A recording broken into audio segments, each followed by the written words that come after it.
Saudações, pessoal.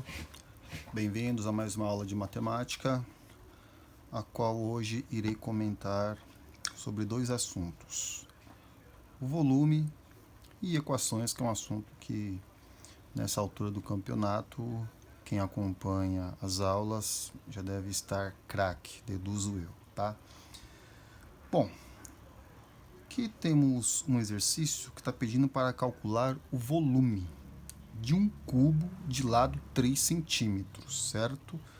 Se você já sabe como é que faz o cálculo do volume, colocar direto, não tem problema, tá? Agora, lembrando, o expoente 3, né? Nós vimos em aula que o expoente 3, ele vem justamente dessa palavrinha aqui, cubo, né? Tipo 2 ao cubo, certo? Então, eu vou fazer um rascunho aqui, ó. O cubo precisa fazer o desenho? Não, não precisa fazer o desenho. Eu estou fazendo apenas para mostrar para vocês. Eu acho que minha caneta já não está legal. Tem que trocar de caneta aqui, hein? Bom, o cubo ele tem esse formato aqui, certo? Ele tem 6 faces, né? Então, ó, o lado 3 centímetros. Então, vou colocar 3 aqui, ó. 3, 3 e 3, tá?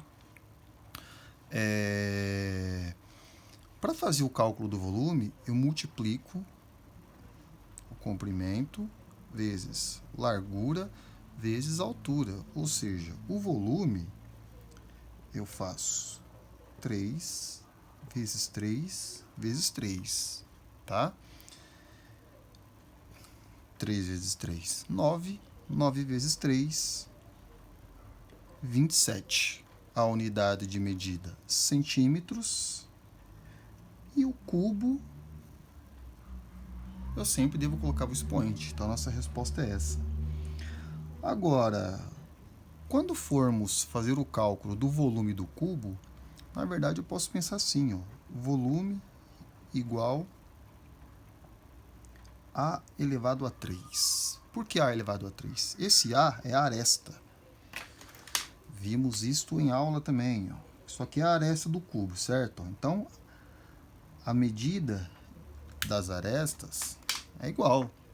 Então, isso aqui é uma formulinha, certo? Para calcular o volume do cubo. É aresta elevado a 3, justamente porque comprimento, largura e altura tem a mesma medida, tá bom? Então, aqui nós poderíamos fazer o quê? Volume igual 3 elevado a 3, que dá 27 centímetros cúbicos, mesma coisa, tá bom? Vou trocar de caneta, porque essa aqui já abriu o bico.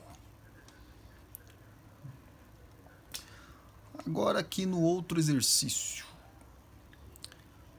Calcular o volume de um paralelepípedo reto retângulo de comprimento 4 centímetros, largura 2,5 centímetros e altura 5 centímetros. Então, eu estou pensando numa coisa desse tipo aqui, ó. Deixa eu ver se eu faço ele bonitinho aqui, né?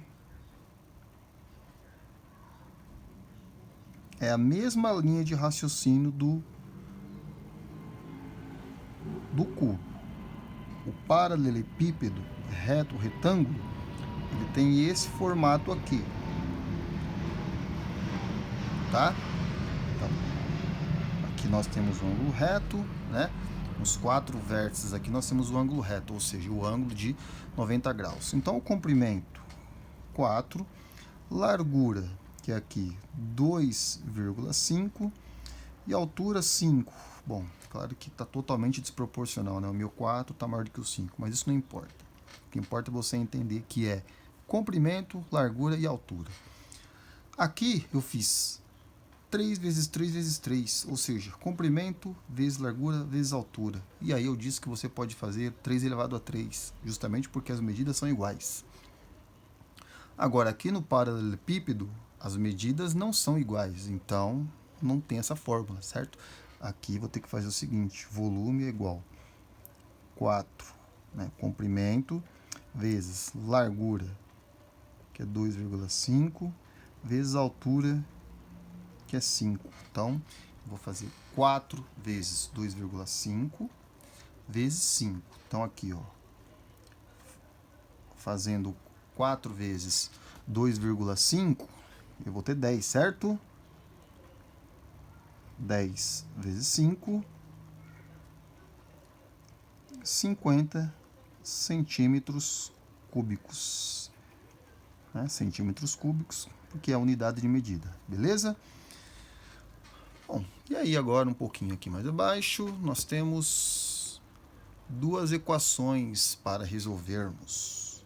Lembrando que nós estamos falando do conjunto universo igual a quê? Ou seja, os números racionais. Então vamos lá. O que acontece aqui no conjunto universo com os números racionais? A nossa resposta ela pode ser um número negativo, pode ser uma fração, pode ser um número decimal, não importa, certo? Então vamos lá. Vou pegar esse menos 6x, passar para o primeiro membro.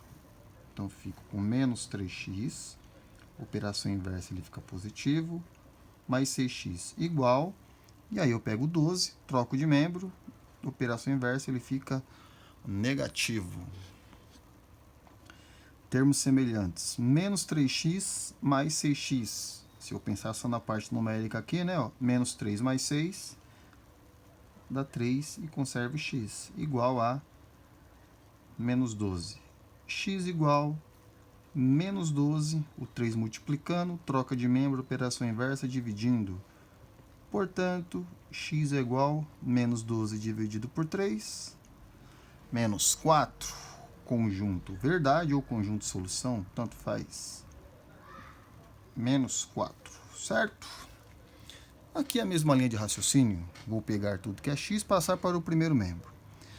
Então fica 4x, troca esse carinha para cá, né? Primeiro membro fica menos 5x, igual segundo membro, menos 16, e esse 12 positivo vai trocar de membro, na operação inversa ele fica negativo. Então 4x menos 5x dá menos 1x, só que em matemática nós já sabemos que não temos o hábito de colocar o menos 1x, apenas menos x, tá? Ah, se eu colocar o menos 1 aqui tá errado? Não, não tá errado. Igual menos 16 menos 12. Então aqui eu tenho uma soma, certo? Nós já sabemos, vimos em aula que quando eu tenho uma expressão desse tipo, eu tenho uma soma de números negativos. Então eu continuo com meu número negativo e vou somar, né? Então menos 16 menos 12 dá menos 28. Como é negativo dos dois lados, se eu for pensar na multiplicação aqui, ó, eu tenho menos 28 dividido por menos 1, né? Que é o correto pensar. Então, negativo, negativo, fica positivo, a resposta é 28. Porém, em matemática, nós temos o hábito de dizer, se aqui é negativo, né? Aqui não importa, mas se aqui for negativo, no caso é menos 1, tá? Nós multiplicamos ambos os membros por menos 1, e aí fica positivo. Eu também posso pensar direto aqui, ó, negativo, negativo, fica positivo. Cuidado, tá? Cuidado com quem fala isso. Não existe incógnita negativa. Claro que existe incógnita negativa. A incógnita aqui, eu não sei quem é. Por exemplo, olha o valor da incógnita aqui, ó. A incógnita é menos 4, certo? Então, existe sim incógnita negativa, tá bom? Cuidado. O que a gente faz é passar esse número aqui, que é o menos 1, trocando de membro, ele fica negativo. Então, aqui, finalizando, o nosso conjunto solução, 28. É isso aí.